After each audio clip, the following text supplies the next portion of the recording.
এই সরকার উচিত হবে, যদি গণতন্ত্র প্রতিষ্ঠা করতে চায়, তার একটা মূল্যবোধের ভিত্তিতে দাঁড়ানো। তা যদি হয় তাহলে ধরা যাক উপর থেকে 100 জন নেতা করাপ্ট, 101 নম্বর যদি ভালো হয় তাকে দিয়ে যদি দল করে, ওটা আপনি বাধা করবেন কীভাবে?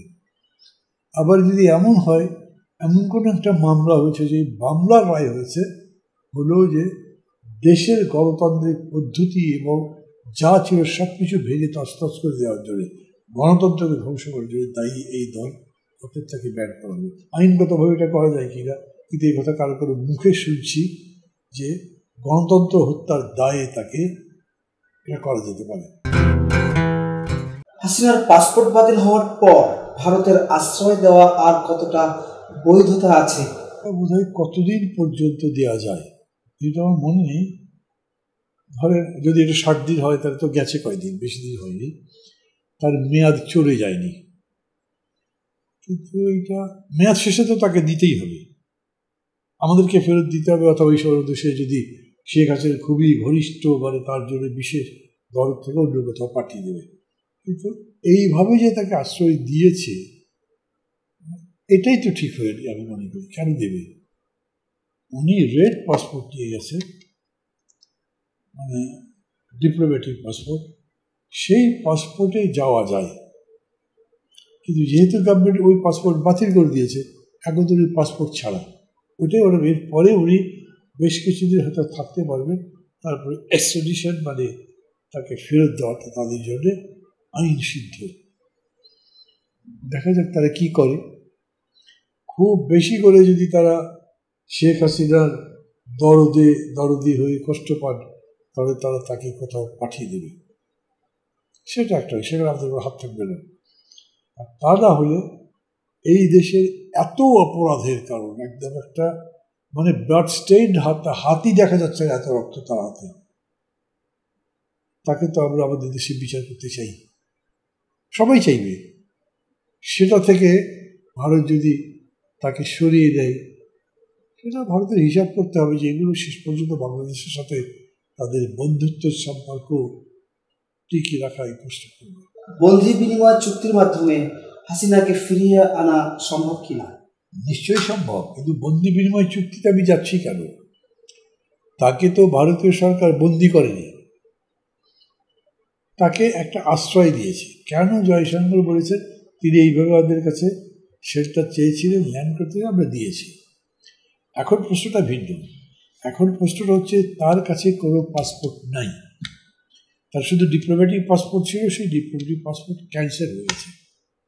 এখন কি করবে? সেটাই আমি বললাম যে একটা সময় পর্যন্ত রাখা যায়, হয়তো ওটা আর কি বিধানে আসে, তারপরে তাকে ফেরত দিতে হবে যদি উনি মানে অন্য কোথাও আশ্রয় না পান, ফেরত দিতে হবে, বিকল্প নেই তো। ডক্টর ইউনূস বাংলাদেশকে নেতৃত্ব দেওয়ার ক্ষেত্রে সফল হবে বলে মনে করেন?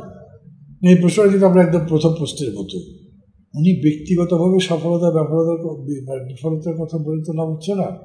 বিষয়টা হচ্ছে তার সামনে যে টাস্ক, সেটা কত তিনি করতে পারবেন। আমি যেহেতু আগে উত্তরটা দিয়েছি, আমি শুধু বলি আমাদের দেখতে হবে। এইটা একটা ভক্তিবাদ্যই, ডক্টর ইউনূস অনেক বড় বাপের মানুষ, নিশ্চয়ই সব পারবেন, এগুলো কথা নয়। ক্রাইসিসটা যদি বুঝি, সেই ক্রাইসিসে সরকারের অ্যাপ্রোচটা কী, সেটা পজিটিভ কিনা, এর উপরে কথা বলতে পারি। সরকার এগুলো তো বলেনি এখনো।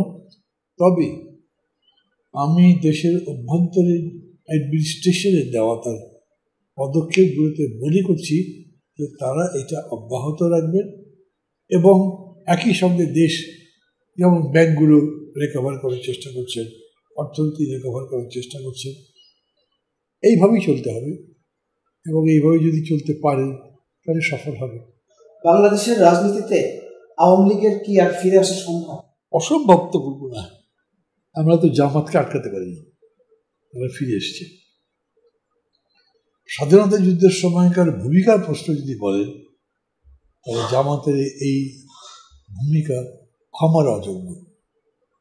অনেকগুলো বছর যাবার পরে ওই বিক্ষোভ ইত্যাদি ভোতা হয়ে গেছে না, তারা তো এখন আছে। একটা পার্টি যা দুদিন আগে ব্যান হয়ে গেছে, তাদেরকে নতুন যে সরকার সে তারা ডেকেছে আলোচনার জন্য। ওনারা যেটা বলেছেন, বিশেষ সাক্ষাৎ সাহেবের কথা আমি বলি, আপনারা নতুন নির্বাচন দিয়ে আসেন, জেনুইনলি ইয়ে করেন, রাজনীতি করেন, মানে এমন নেতৃত্ব নিয়ে আসে যে প্রশ্নটা বিএনপি নেতা বেগম খালেদা জিয়ার ব্যাপারে বলা হতো করাপ্ট, এসব করাপ্ট লিডারশিপ দিয়ে হবে নাকি? সবাই বুঝেছে এরা করাপ্ট না, এদেরকে মামলা করে এটা বানানো হয়েছে। এবং সেইখানে আওয়ামী লীগই বলেছে নতুন নেতৃত্ব, ভালো নেতৃত্ব দিয়ে আসে, ওরা এটা একটা প্রতারণা করেছিল। আর এই সরকার উচিত হবে, যদি গণতন্ত্র প্রতিষ্ঠা করতে চায়, তার একটা মূল্যবোধের ভিত্তিতে দাঁড়ানো। তা যদি হয় তাহলে ধরা যাক উপর থেকে 100 জন নেতা করাপ্ট, 101 নম্বর যদি ভালো হয়, তাকে দিয়ে যদি দল করে, ওটা আপনি বাধা করবেন কীভাবে?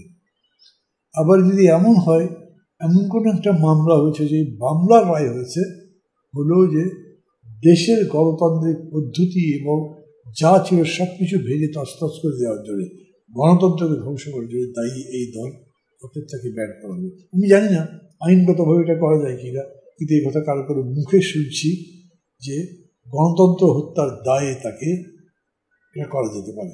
দ্রুত বিচার নিশ্চিত করতে কি কি উদ্যোগ নেওয়া প্রয়োজন বলে মনে করেন? দ্রুত বিচার বলতে কোনগুলো বলছেন?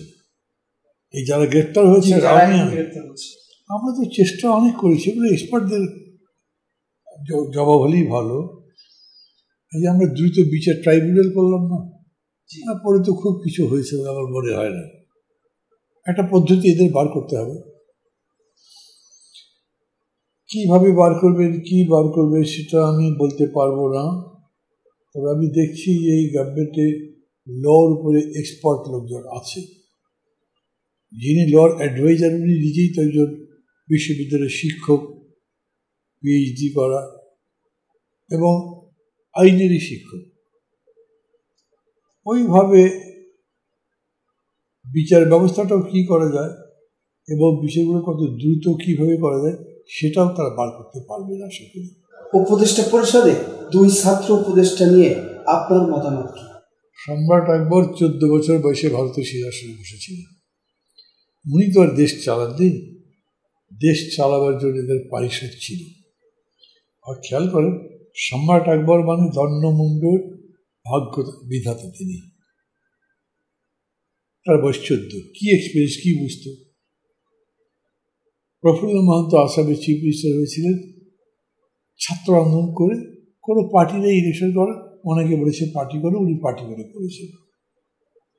এটা যে দুইজন দেওয়া থাকতে মহাভারত অশুদ্ধ হয়ে গেছে তা বলছি না, কিন্তু এদেরকে গাইড করার মতো যদি করে কেউ না থাকে তাহলে বিপদ। কতখানি আছে তা আমি কিন্তু জানি না। সিনিয়র লোক তো আছে, কিন্তু এদেরকে গাইড করা, এদের আকাঙ্ক্ষাকে ধারণ করে সামনের দিকে যাওয়া, না যেতে পারলে এরা এই সরকারের সাথে দ্বন্দ্বে জড়িয়ে পড়বে, একসময় নিজেদের মধ্যেও দ্বন্দ্বে জড়িয়ে পড়বে। অমৃত একটা শক্তি যা দাঁড়িয়েছিল, এটা দাঁড়িয়ে থাকতে পারবে না। ছাত্ররা নির্বাচনে এলে কেমন সম্ভাবনা আছে বলে মনে করেন? কোন নির্বাচনে? জাতীয় সংসদ নির্বাচন? বা রাজনৈতিক দল গঠন করবে। ওরা যদি দল গঠন করেই তাদের জন্য আমার শুভেচ্ছা। বলবার অনেক কিছুই আছে, কিন্তু আমি বলা ঠিক মনে করছি না। ঠিক মনে করছি এই জন্য যে নতুন একটা পার্টি হতেই পারে না তা আমি মনে করি না, কিন্তু নতুন একটা পার্টি হতে গিয়ে যদি বুক থুবড়ে পড়ে যায়, সেটা জাতির জন্য খুব হতাশার ব্যাপার হবে। সব দিক ভেবে কথা বলতে হবে। গণঅভ্যুত্থানের পরে বাংলাদেশে হিন্দু নির্যাতনের যে প্রপাগান্ডা ফ্লপ হয়েছে ভারতের, এটা কেন করলো ভারত? তাদের এমনি এক ধরনের হিন্দুত্ববাদী দৃষ্টিভঙ্গি তো আছেই, এটা তার ফসল। দ্বিতীয় হচ্ছে যে এটা আমি খুব ক্লিয়ার না weather it is a government policy যে এই অভ্যুত্থানকে অপোজ করা। কোনো কোনো কথা শুনলে মনে হয় তাই, কিন্তু সরকারিভাবে তো কিছু বলা হয়নি এরকম করে। তাদের মদত পুষ্ট মিডিয়া বলেছে অনেকে, তাতে গিয়ে ধারণা করেন যে নিশ্চয়ই মূল জায়গার আশীর্বাদ না হলে তারা এটা করেনি। কিন্তু এক্সপ্লিসিটলি বা বাহ্যিকভাবে বা প্রকাশিত রূপে ভারতের সেই রকম কোনো বিরোধিতা দেখা যায়নি। বাংলাদেশ এবার একটা অবাক কাণ্ড দেখিয়েছে। পায়জামা পাঞ্জাবি পরে টুপি মাথায় দিয়ে দাড়ি টাড়ি আছে, লোক সারা রাত দাঁড়িয়ে দাঁড়িয়ে মন্ত্রীর পাহারা দিয়েছে। এবং ওরা ওইখান থেকে বলছিল এবার 1 কোটি লোক আসবে আমাদের এখানে। ওরা এই গ্রাউন্ড রিয়েলিটি কিছু জানতই না। এখানে ওই অর্থে তো হিন্দু নির্যাতন হয়নি, প্রথম দিকে হয়েছে 1-2 দিন, কিন্তু তারপরেই মানুষ, জনগণ এবং সরকার এটা কন্ট্রোল করেছে, কেউ উৎসাহিত করেনি। এবং ধরেন 4-5 দিনের মাথায় দে লিভড ইন পিস। আর ভারত কেন করলো? ওই তাদের হয়তো বিগত সরকারের প্রতি অতিরিক্ত দুর্বলতা বিভিন্ন কারণে আছেই, তো সেটা ভেঙে গেল, সেই সবটা চুরমার হয়ে গেল, সেই শোক থেকে এটা বলেছে, আর কিছু। ভবিষ্যতে ভারতের সঙ্গে বাংলাদেশের কেমন সম্পর্ক হওয়া উচিত? নিশ্চয়ই ভালো সম্পর্ক হোক, এটা চাই, কিন্তু সেটা শেখ হাসিনার মতো ভালো হলে হবে না। That will have to be on equal basis. আমিও যা, তুমিও তাই। তুমি বড় দেশ, তোমার শক্তি আছে, কিন্তু আমি ছোট দেশ। প্রপোর্শন যদি করো তাহলে আমি তোমার সমকক্ষ হতে পারি। এইটা ভারতের বুঝতে হবে, দাদাগিরি চলবে না। যে স্বৈরাচারকে তারা মদত দিয়েছে, টিকে রেখেছে, সেটা অন্যায় করেছে, এটা তাদের বুঝতে হবে। আমাদের মনের মধ্যে যে দাগ কেটে গেছে তাদের ভূমিকার, সেটা মুছে ফেলার দায়িত্ব তাদের, আমাদের না। পারবো কি আমি জানি না, কতখানি পারবো, কিন্তু করতে হবে সেটা।